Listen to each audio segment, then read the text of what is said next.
नमस्कार दोस्तों, welcome to action study point. मैं हूं सौरभ शुक्ला। देखिए, पीईटी का शिफ्ट 1 का पेपर हो चुका है और इस वीडियो में हम जो है ग्राफ और टेबल वाले पूरे जो है 20 प्रश्न जो है देखने वाले हैं। ग्राफ और टेबल वाले प्रश्न में ही जो है मुश्किल रहती है। इससे पिछले वीडियो में हमने 25 प्रश्न आपको और दिखाया था और इसमें जो है ग्राफ और टेबल से बनने वाले हम सारे प्रश्न देखने वाले हैं। चारों जो आपका रहता है 20 प्रश्न का, तो वीडियो को पूरा देखिएगा। इसमें से आपको जो है अब कोई भी आपका पेपर हो किसी भी सीरीज़ का, क्वेश्चन सारे आपको वहीं मिल जाएंगे। तो देखिए, पहला प्रश्न दिया हुआ था कि निम्नलिखित तालिका का अध्ययन कीजिए और उस पर आधारित प्रश्नों के उत्तर दीजिए। तो देखिए, इसमें दिया हुआ था कि दिए गए वर्षों में प्रतिवर्ष कंपनी के व्यय जो है लाख रुपए में यहाँ पर दिए हुए हैं। तो वेतन पर कितना खर्च हो रहा है, परिवहन तथा ईंधन पर, बोनस पर, ऋणों पर ब्याज पर कितना खर्च हो रहा है और कर पर कितना खर्च हो रहा है, ये सब जो है यहाँ पर दिया हुआ है।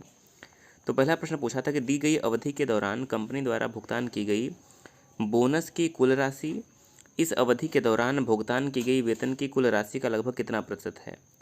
तो जो बोनस की कुल राशि है, बताना है कि वो भुगतान की गई कुल राशि का कितना प्रतिशत है।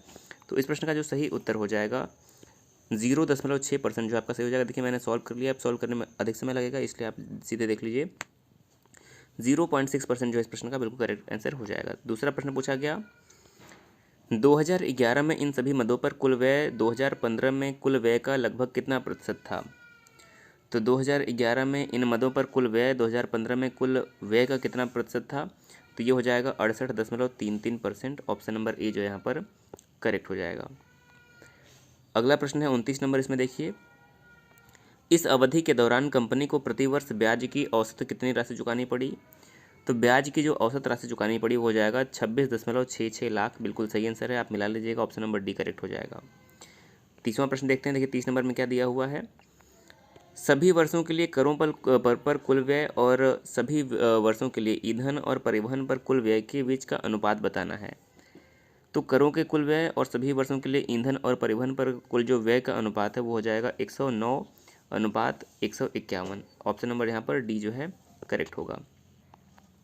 31वां प्रश्न देख लीजिए। वर्ष 2013 के दौरान इन मदों पर कंपनी का कुल व्यय कितना है। तो जो कंपनी का कुल व्यय हो जाएगा 2013 के दौरान हो जाएगा 738.44 लाख। सही आंसर क्या हो जाएगा। ऑप्शन नंबर सी 738.44 लाख जो है करेक्ट आंसर हो जाएगा। अब देखिए, 32 से 36 तक की लिस्ट में क्या दिया गया है कि एक व्यक्ति ने एक दिन में 5 कारें खरीदी और 10 दिनों के लिए किराए पर रखी।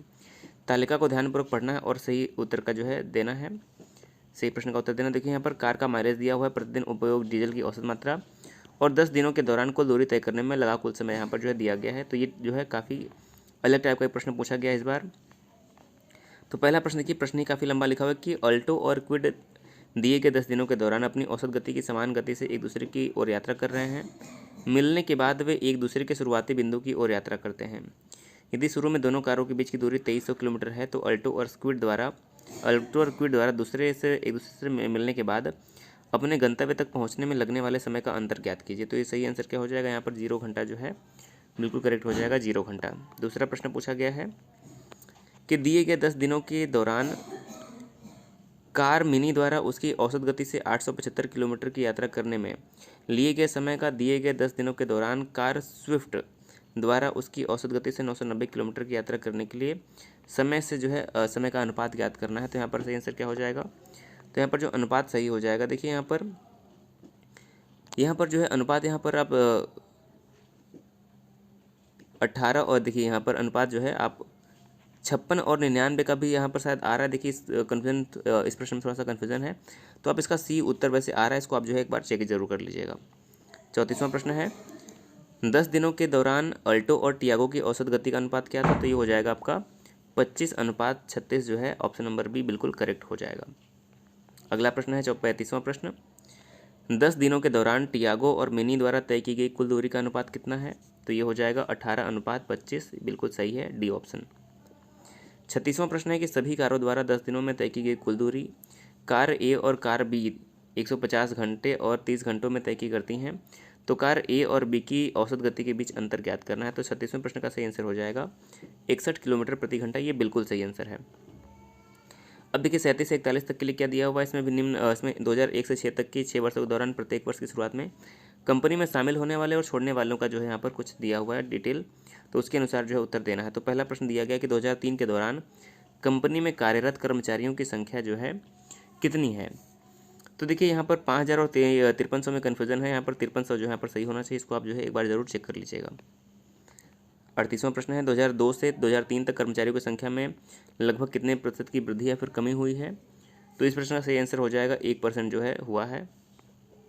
अगला है 2003 में कंपनी में काम करने वाले कर्मचारियों की संख्या 2006 में कंपनी में काम करने वाले कर्मचारियों की संख्या से लगभग कितने प्रतिशत है। तो सही आंसर हो जाएगा 96.15। ये बिल्कुल करेक्ट आंसर आपका हो जाएगा। अगला है दी गई अवधि के दौरान किसी भी वर्ष में कंपनी में शामिल होने वाले कर्मचारियों की न्यूनतम संख्या का कंपनी छोड़ने वाले कर्मचारियों की अधिकतम संख्या से कितना अनुपात है। तो ये सही आंसर हो जाएगा आपका 9/13 जो है बिल्कुल सही अनुपात आपका यहाँ पर करेक्ट हो जाएगा। 41 नंबर प्रश्न है किस वर्ष में पिछले वर्ष की तुलना में कंपनी छोड़ने वाले कर्मचारियों की संख्या या में प्रतिशत वृद्धि या कमी जो है अधिकतम है। तो इस प्रश्न का सही आंसर क्या हो जाएगा। देखिए यहाँ पर जो 2002 जो है करेक्ट आंसर हो जाएगा। 42 से 46 तक के लिए दंडारेख दिया गया है यहाँ पर, यानी कि ग्राफ दिया हुआ बार ग्राफ।